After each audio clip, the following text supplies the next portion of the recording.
Hello everyone, स्वागत है आपका रेप्लिका वर्ल्ड में। आज हम बात करेंगे माइक्रोस्कोपी के बारे में। तो चलिए शुरू करते हैं।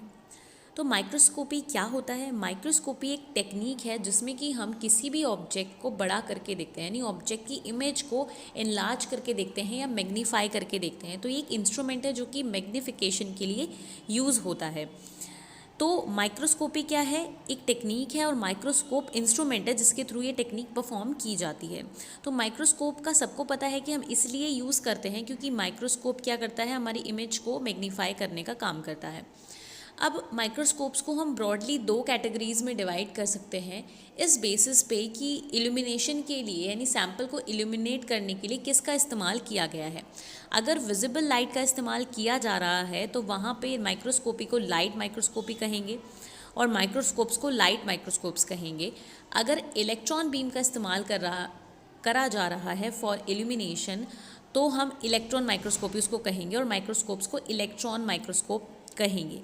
तो आज के इस लेक्चर में हम लाइट माइक्रोस्कोपी के बारे में पढ़ेंगे जिसमें कि हम कुछ एस्पेक्ट्स को इसके कवर करेंगे। नेक्स्ट लेक्चर में हम बाकी की लाइट माइक्रोस्कोपी को कंप्लीट करेंगे। तो चलिए शुरू करते हैं। तो लाइट माइक्रोस्कोप में क्या होता है कि विजिबल लाइट को as a source of illumination use किया जाता है। सैम्पल पे विजिबल लाइट डलती है और उसी की वजह से फिर फर्दर चीज़ें होती हैं जिससे कि हम सैम्पल जो होता है उसकी इमेज को देख पाते हैं मैग्नीफाइड फॉर्म में। जो सिंपल लाइट माइक्रोस्कोप होता है उसमें सिर्फ एक लेंस होता है। तो लाइट माइक्रोस्कोप भी कई टाइप के होते हैं, सिंपल, कंपाउंड, बहुत सारे होते हैं।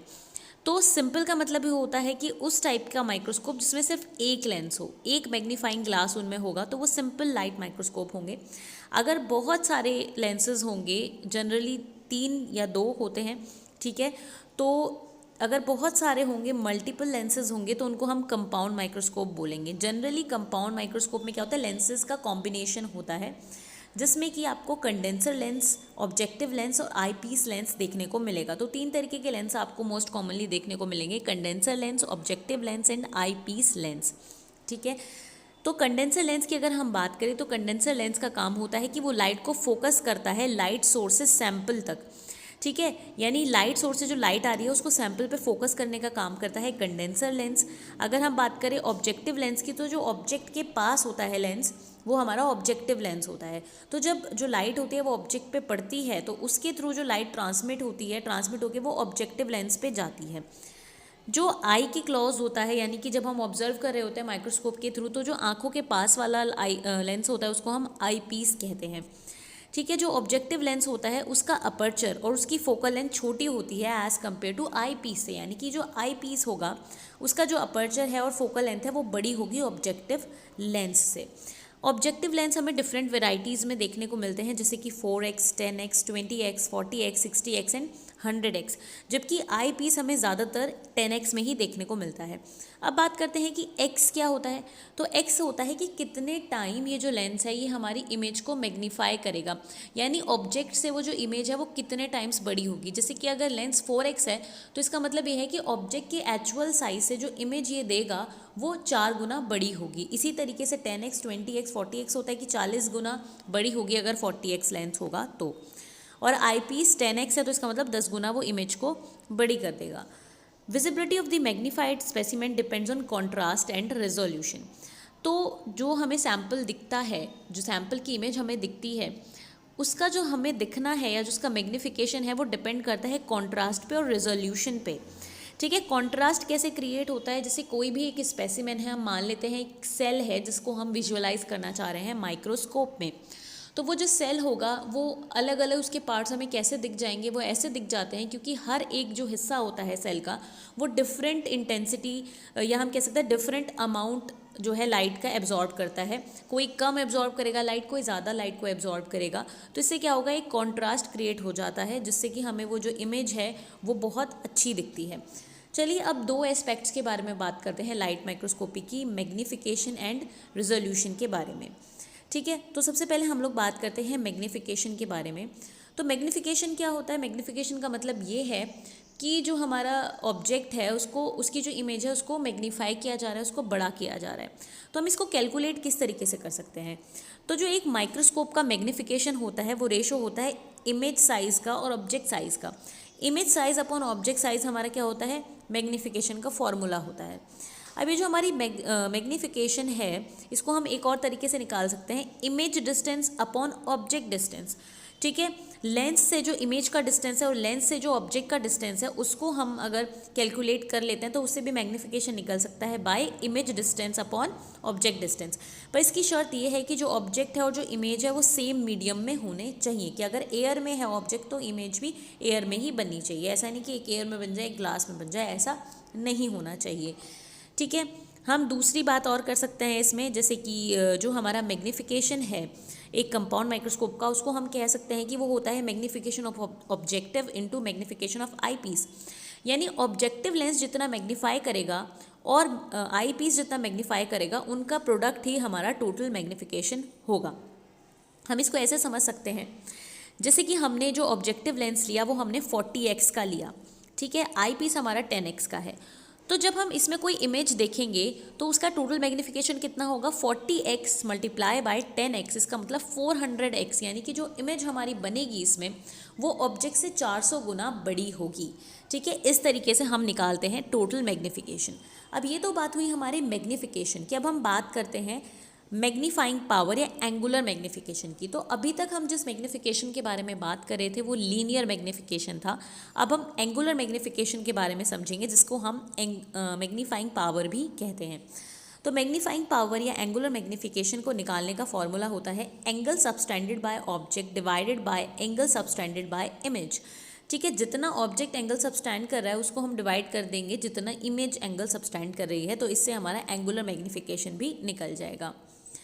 अब हम इसमें बात करते हैं रिजॉल्विंग पावर की। ठीक है, रिजॉल्विंग पावर क्या होता है? देखिए, माइक्रोस्कोप में दो चीज़ें होती हैं, एक मैग्नीफिकेशन होता है यानी मैग्नीफाइंग पावर होती है, और एक रिजॉल्विंग पावर होती है। मैग्नीफाइंग पावर आप समझ गए कि अगर हम किसी माइक्रोस्कोप की मैग्नीफाइंग पावर की बात करें तो इसमें हम बात करें कि वो इमेज को कितना बड़ा करके दिखा सकता है। रिजॉल्विंग पावर की जब हम बात करते हैं तो इसमें हम एक ऐसी कैपेसिटी के बारे में बात कर रहे हैं कि माइक्रोस्कोप की रिजॉल्विंग पावर का मतलब ये है कि कोई दो चीज़ें, कोई दो ऑब्जेक्ट्स या कोई दो पॉइंट एक ऑब्जेक्ट में जो कि बहुत पास में हैं, उनको अलग अलग दिखाने की जो पावर है या जो कैपेबिलिटी है उसको हम रिजॉल्विंग पावर कहते हैं। जैसे कि यहाँ पे आप देख सकते हैं कि दो पॉइंट्स हैं जो कि बहुत पास पास हैं। अगर कोई माइक्रोस्कोप इन दोनों को एज अ डिस्टिंक्ट पॉइंट ही दिखा सकता है, जैसे कि ये है, तो उसका रिजॉल्विंग पावर जो है बहुत अच्छी है। अगर वो दोनों को एक ऑब्जेक्ट की तरह दिखा रहा है, दोनों पॉइंट्स को एक ही बड़े पॉइंट की तरह दिखा रहा है, दैट मीन्स उसकी रिजॉल्विंग पावर इतनी अच्छी नहीं है।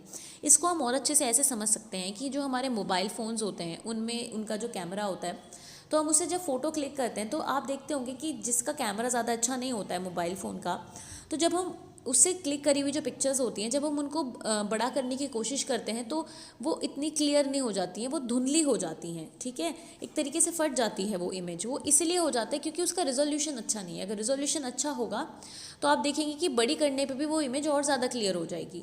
ठीक है, तो यही चीज़ होती है कि जिस कैमरा का रिजोल्यूशन अच्छा होगा वो ही दो पॉइंट्स को डिस्टिंक्ट दिखा पाएगा।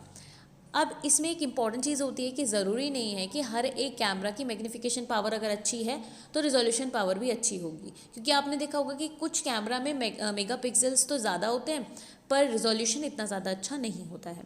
ठीक है, तो फिलहाल हम आते हैं यहाँ पे माइक्रोस्कोप पे रिजॉल्विंग पावर पे। तो हम ये चीज़ समझ गए, रिजॉल्विंग पावर का मतलब है कि कोई दो ऑब्जेक्ट्स या कोई दो पॉइंट्स एक ही ऑब्जेक्ट पे जो कि बहुत पास में हो, अगर उनको अलग अलग दिखा पा रहा है माइक्रोस्कोप, तो ये उसकी रिजॉल्विंग पावर है। रिजॉल्विंग पावर इन्वर्सली रिलेटेड होती है लिमिट ऑफ रेजोल्यूशन के। तो लिमिट ऑफ रेजोल्यूशन क्या है?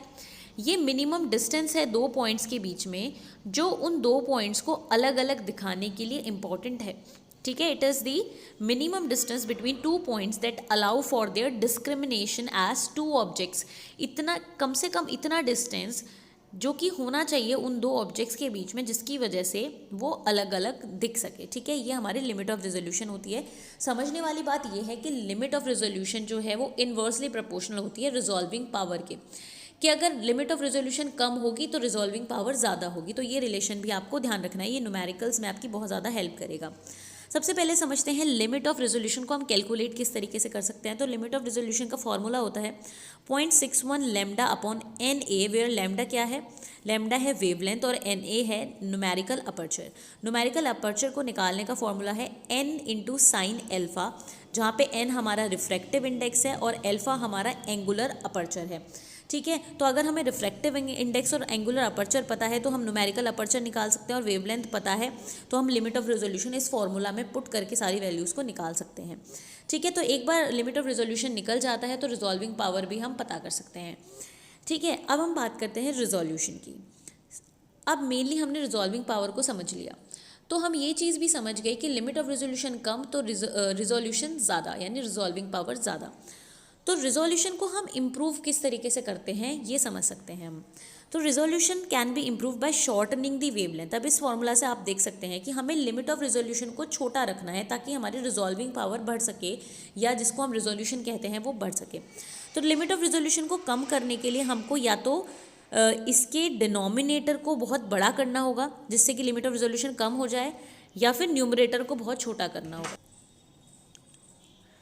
तो यहाँ पे अगर हम लिमिट ऑफ रिजोल्यूशन को कम करना चाहते हैं तो हम लेमडा को अगर कम करेंगे तो लिमिट ऑफ रिजोल्यूशन कम हो जाएगा, है ना। तो इसका मतलब ये है कि अगर हम शॉर्टर वेवलेंथ की लाइट को यूज़ करते हैं इमेज को इल्यूमिनेट करने के लिए, यानी ऑब्जेक्ट को इल्यूमिनेट करने के लिए, तो यहाँ पे हमारा लिमिट ऑफ रिजोल्यूशन कम हो सकता है और इन टर्न रिजोल्यूशन अच्छा हो सकता है। तो अगर रिजोल्यूशन अच्छा चाहिए तो हमें शॉर्टर वेवलेंथ की लाइट को इस्तेमाल करना होगा। इसके अलावा एक चीज़ और हम कर सकते हैं कि साइन अल्फा को हम बढ़ा सकते हैं। अब साइन अल्फा को कैसे बढ़ा सकते हैं, उसके लिए हमें अल्फा को बढ़ाना होगा, यानी एंगल ऑफ अपर्चर को बढ़ाना होगा। अब एंगल ऑफ अपर्चर को बढ़ाने का तरीका है या तो हम शॉर्ट कर दें दी distance between the lens and object, यानी कि जो लेंस और ऑब्जेक्ट के बीच का डिस्टेंस है उसको कम कर दें, या फिर हम लेंस के डायमीटर को बढ़ा दें। तो दो तरीके हो सकते हैं, by shortening the distance between lens and the object और by increasing the diameter of the lens. तो इससे हमारा अल्फा जो है बढ़ जाएगा, और अगर अल्फा बढ़ जाएगा तो साइन अल्फा बढ़ जाएगा, जिससे कि हमारा लिमिट ऑफ रिजोल्यूशन कम हो जाएगा, इन टर्न रिजोल्यूशन ज़्यादा हो जाएगा। तो ये तरीके हैं जिससे कि हम रिजोल्यूशन को बेहतर बना सकते हैं। लिमिट ऑफ रिजोल्यूशन अगर हम एक माइक्रोस्कोप की बात करें जो कि विजिबल लाइट को इस्तेमाल करता है, वो 300 नैनोमीटर तक हो सकती है इन एयर। तो एयर में मैक्सिमम कितनी हो सकती है, 300 नैनोमीटर, और अगर हम ऑयल इमर्जन लेंस की बात करें तो वो 200 नैनोमीटर तक हो सकती है। तो ये हमारी चीज़ होती है रिजोल्यूशन की। तो आज हमने समझा लाइट माइक्रोस्कोप को, थोड़ा सा हमने लाइट माइक्रोस्कोप का इंट्रोडक्शन देखा और समझा कि मैग्नीफिकेशन और रिजोल्यूशन क्या होता है। मैग्नीफिकेशन और रिजोल्यूशन समझना बहुत ज़्यादा इंपॉर्टेंट है, तभी जाके आप आगे के जितने भी माइक्रोस्कोप के टाइप आएंगे उनको समझ पाएंगे। तो अगले लेक्चर में हम समझेंगे लाइट माइक्रोस्कोप का क्या इंस्ट्रूमेंटेशन होता है और क्या बाकी की डिटेल्स होती हैं उसकी। तो आज के लिए सिर्फ इतना ही। मैं उम्मीद करती हूँ वीडियो आपको अच्छी लगी हो तो लाइक ज़रूर करें, शेयर करें और एप्लीकेबल को